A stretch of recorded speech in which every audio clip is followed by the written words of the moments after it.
Hello, I'm Rebecca the Maths Lady and welcome to this video which is all about the mental strategies for multiplication and division that children should be developing between the ages of 9 and 11. In this video I'm going to explain the mental multiplication and division strategies children should be able to draw on to calculate exact answers to multiplication and division problems.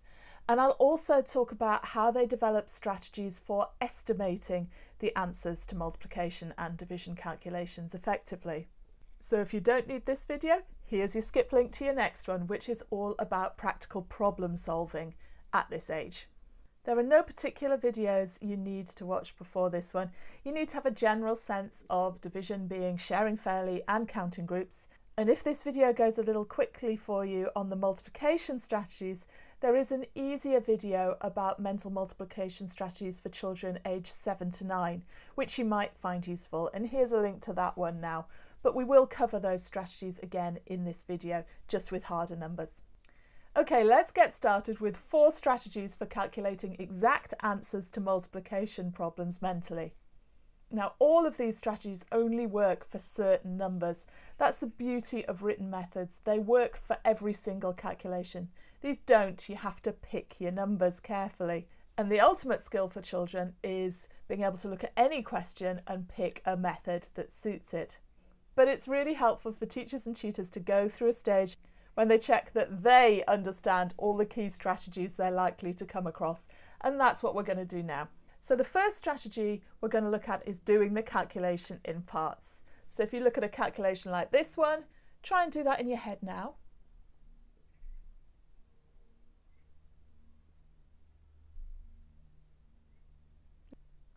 But as with all maths, once you've found a way, you tend to think that's the only way, and there are many.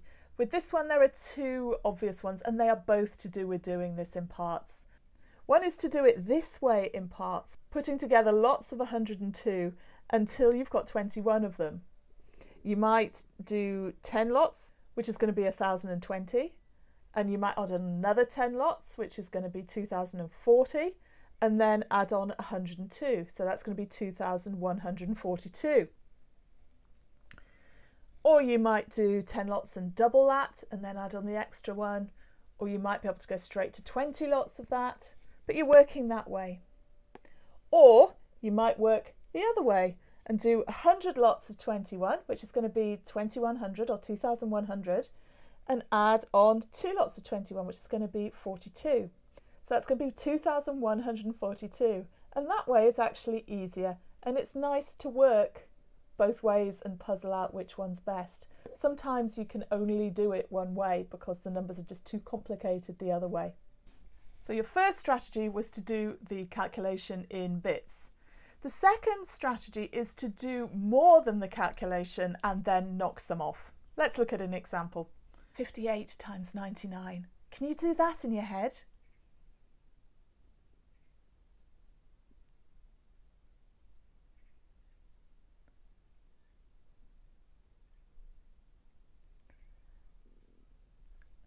Again, just pause the video if you need more time.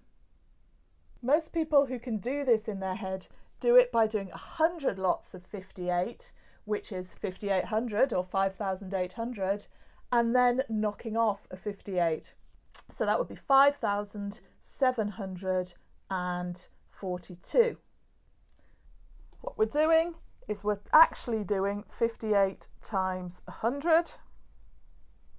So we're calculating a bigger answer, which is your 5800, and then we're subtracting off this single lot of 58, so 5742.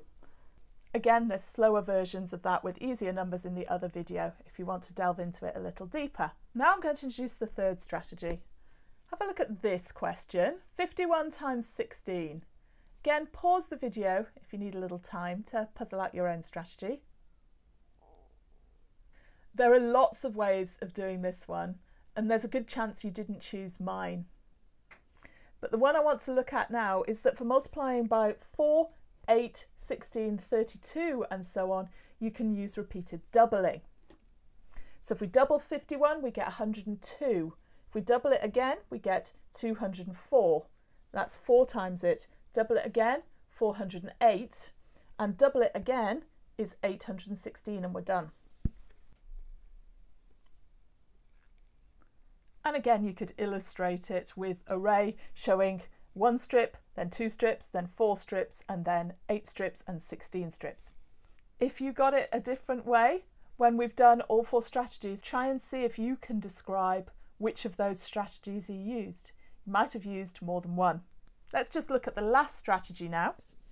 Okay, who can do this one in their head? 816 times 25.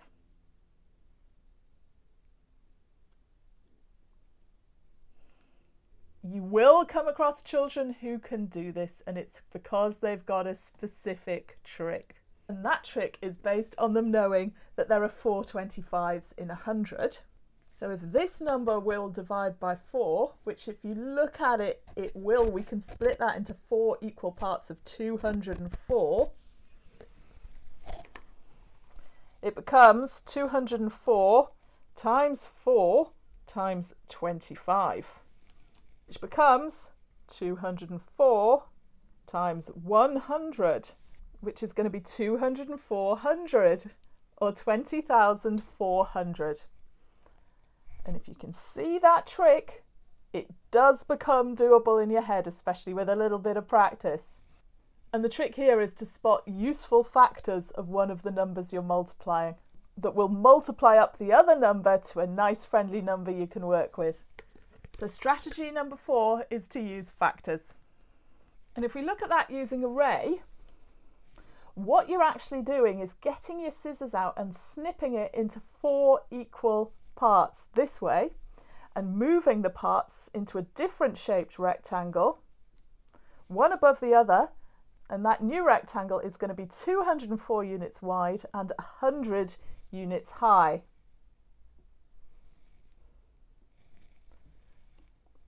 And 204 times 100 is doable. Now, any child you're working with may come up with really inventive and creative strategies for solving any problem. But hopefully that experience will help you to tune in and listen to them and help them describe their method even better than they could without your help. It's always been my favourite times in maths teaching when children suddenly do something I haven't seen before and I'm struggling to get my head around it, because I'm learning and it's fun. Because every time I learn, I'm learning something that I'm going to be able to use to help more children in the future. I really hope you get a sense of that too. Right, let's look at some strategies for getting exact answers to divisions. Essentially, it's all about being able to shift between division as sharing fairly and division as counting groups. So when you're sharing fairly, you may effectively be doing short division in your head. And it's rare to be able to do that unless you're working with small numbers. So if you're dividing by 2, 3, or 4, or 5, that's quite likely. Beyond that, you're probably going to struggle to use that as a mental method. The only situation that's different is if you're dividing by 8, 16, 32, and so on, because just as for multiplication we could double and double and double again, for division we can half and half and half again as many times as necessary to do the sharing fairly, but using that particular shortcut. And there are other evolutions of that. For example, if you're trying to divide by 12, you could divide by 4 and then divide by 3, because each of those 4 parts are being split into 3, so you're getting 12 equal parts. That's quite rare to come across as a strategy, and it's not specifically taught at this age. But if you're setting open questions, it's something a child might just do. So it's nice if you've at least heard of it, so you can tune into it and cherish what they've done.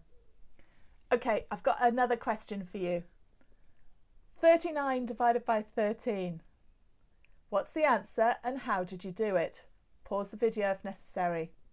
I've worked with so many teachers who just can't do this at all. And when you swap from sharing fairly to counting groups, it's so obvious. How many 13s in 39? That's clearly 3. So the answer is 3, and that's how some people can do it dead quickly, while others just can't do it at all. You need to be able to swap from sharing fairly to counting groups, and that's actually going to become more important in future bits of maths, so it's essential you get it now. What about this one? 6,790 divided by 679. Can you do it? Can you put into words how you've done it? Pause the video if necessary. As with most maths, there's lots of ways of doing it and lots of ways of explaining it. Some people would do what I've just done and say how many 679s are there in 6,790? And they can see there are 10. Other people see division as being the missing number in a multiplication. So they're looking for the number that multiplies by 679 to give this answer. And again, it's 10. Those methods aren't entirely different, but the visual thinking that's going on behind them is quite different. And children who are using those different methods can't necessarily communicate easily with each other. They need you to be able to fluently understand it all at the same time. Right, the other side to mental multiplication and division is that children need to become really good at estimating at this stage. When they're doing exact calculations for long multiplications or divisions with very large numbers, they should be estimating their answers before they calculate them. Let's look at this one. 217 times 4,029. Can you work out an approximate answer to that? Well, the key here is to round off heavily. So that would become 200. This would become 4,000. And then we need to break this multiplication down, and we can do that either way. But let's break the 4,000 into being 4 times 1,000. So the calculation becomes 200 times 4 times 1,000. And then that becomes 800 times 1,000, which we can do because it becomes 800,000, because 800 1,000s are 800,000. And I'll just prep your extension work for this topic. Your extension work is going to include asking children to reason about whether their estimate is going to be too low or too high and why, and by how much, and can they get a better estimate. Can set challenges to see who can get the best estimate, who can get closest without using pen or paper. And of course, you can engage your whole class with that kind of challenge at any time. And if you're working on articulation skills, you can get them all talking about it and then deciding on their answers as a group. So in general, for estimation in multiplication, it's about rounding off heavily and turning it into a calculation that you can do. Now let's look at a couple of division calculations. 316 divided by 48 and 897,461 divided by 3. Now I've put them up together to deliberately draw something into focus. To cope with this one, you need to be thinking about splitting into 3 equal parts. To cope with this one, you need to be able to think about counting groups. And that's usually the way. If the number you're dividing by is small, you can share. If it's large, you're going to need to think about counting groups. So with this calculation, you could say, oh, it's about 300 divided by 50. And there are 6 50s in 300. Therefore, the answer is round about 6. 300 divided by 50 is 6 because there are 6 50s in 300, or because 6 times 50 is 300. For the second one, if we round this off to, say, 900,000, 900,000 is easy to split into 3 parts. It's much harder to think how many 3s in 900,000. And the answer is clearly going to be 300,000.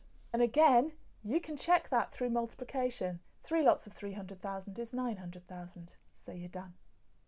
The extension work for this topic is to set calculations you haven't thought through. Random calculations of multiplication and division with all sorts of numbers, and see what your students can make of them. Give them competitions between each other, who can get the closest. But also give them credit for being able to unpack their own thinking that's unique to them and explain it clearly.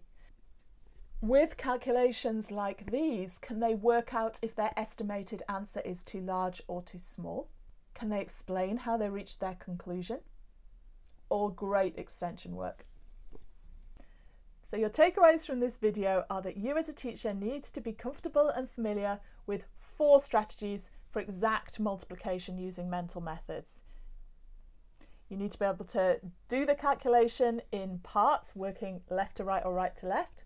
You need to be able to work out more than the answer and subtract some off when that's the most useful thing to do. You need to be able to use the strategy of repeated doubling when you're multiplying by 4, 8, 16, and so on. And you need to be able to spot factors of numbers when it's really helpful to do so, because by breaking one of the numbers you're multiplying into 2 parts, you can recombine the calculation so that you're multiplying by an easy number. With mental strategies for exact division, you need to be able to switch quickly between counting groups and sharing fairly, depending on which is easier. And for sharing fairly, it's sometimes helpful to half, half, and half again if you're dividing by 4, 8, 16, and so on. And then we've also looked at mental strategies for multiplication and division, which involve rounding off heavily to make the calculations doable, and which children should be practicing now whenever they do complex calculations so that they're sense checking their answers. And the extension work for this is all about setting hard challenges you haven't thought through and getting children to consider whether their estimated answers are too high or too low, to try and get better answers and to try and explain and unpack their own thinking clearly. I hope you found this video useful. If you've any questions or thoughts, please leave a comment, or please come and chat to me live on Sundays. Please consider sharing this video on this channel with your friends and subscribe if you haven't subscribed yet. I hope this video helps you to love your maths teaching and be inspired by how much it can do for children. And it would be my privilege if you would join me for the next video, which is all about practical problem solving. In the meantime, thank you for all the effort you're putting into becoming a fantastic maths teacher. Bye for now.